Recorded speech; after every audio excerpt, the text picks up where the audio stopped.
Welcome to Bringing Romans to Life. I'm Preston Burrows, and in this lesson, we'll consider the first portion of chapter 1, where Paul presents the main characteristics of his gospel and articulates the thesis of his letter. Although we could spend hours on chapter 1 all by itself, even on just a few verses of chapter 1, we'll need to just simply highlight a few important aspects of this chapter. Significant portions of chapter 1, verses 1 through 17, focus on the gospel, what it means, who proclaims it, and to whom it is announced. Before we highlight a few key points about the gospel, let's recall that the term gospel means good news. In social and political situations, the Greek term euangelion referred to news about a political, social, or martial victory. So when we think about the New Testament's use of the word gospel, let's recall that this wasn't simply a personal, individualistic, religious concept. In Chapter 1, verse 2, we learn that the gospel was promised ahead of time by the prophets. And this is all recorded in the Holy Scriptures that Paul and his people adhered to. So the good news of God is doing something now that doesn't break with the past. It continues forward the story of God with God's people. And recall that the Roman Empire also announced a gospel. They had an imperial gospel. But notice in 1:4 that Paul's gospel concerns Jesus as God's son. And this echoes or subverts Roman imperial claims that the emperor is the son of God or gods. Of course, different gods here in the Roman imperial gospel. Paul expects the gospel message to prompt the obedience of faith among all the nations, or the gentiles. The same word that we translate as gentiles is also understood as nations in the Greek. And that's in verse 5 of chapter 1. So a key tenet of the gospel is that Jesus is Lord, and we find that in verse 7. Now, this Greek term Lord that is used here, it can just mean simply, master, sir, or Lord, but it also is used in the Septuagint, which is the Greek translation of the Hebrew Bible or the Old Testament. It is used to translate the tetragrammaton, the special name of God in the Hebrew scriptures. And kurios is that word for Lord, is also a title given to the Roman emperor. So this was a political title as well as a religious title. Paul's, quote, scenario of the nations turning in faithful obedience to Israel's Messiah was a peculiarly Israelite vision. It was informed by Israel's scriptures. Those scriptures explicitly identified the Messiah as the one who rises to rule the nations, Isaiah 11:10.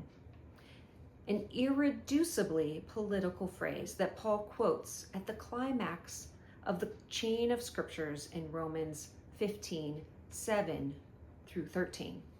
And that's a quotation from Eliot in Arrogance of the Nations.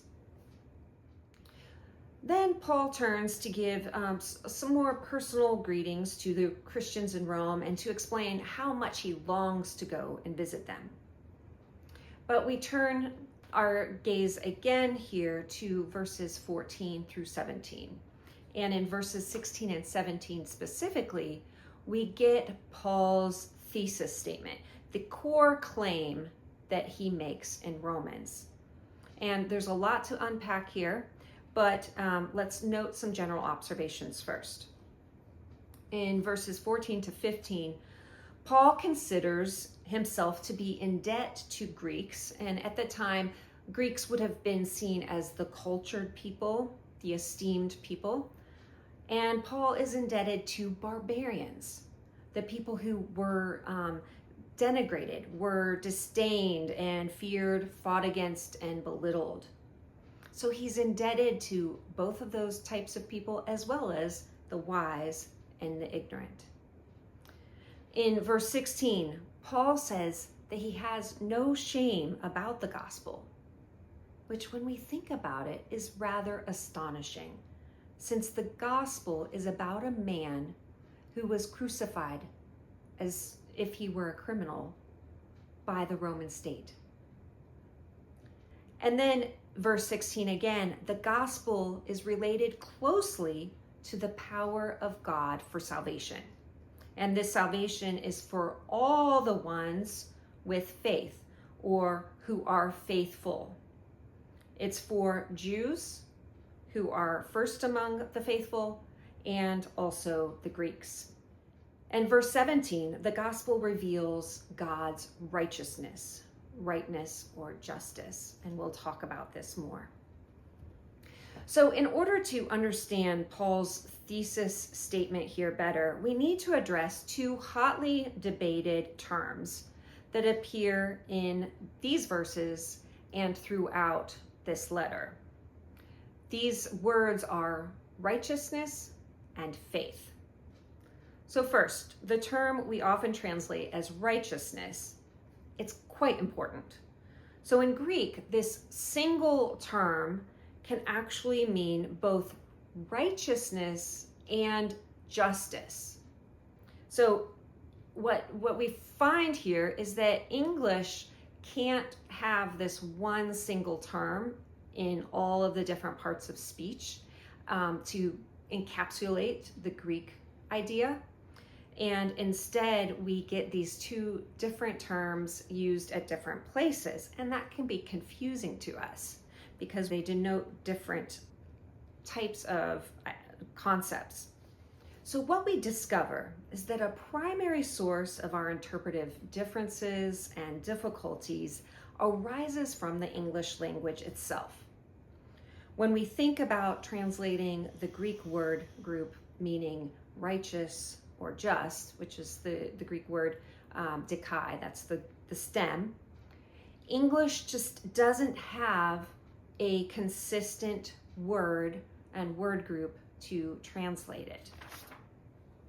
The English words just, justice, justify, and justification carry with them the connotation of the courtroom and of legal proceedings very often.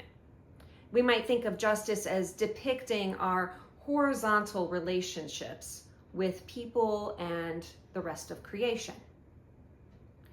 But the English words righteous and righteousness likely sound quite religious and spiritual to us. We might think of righteousness as relating to our vertical relationship with God. But the same Greek word is used for both of these concepts simultaneously.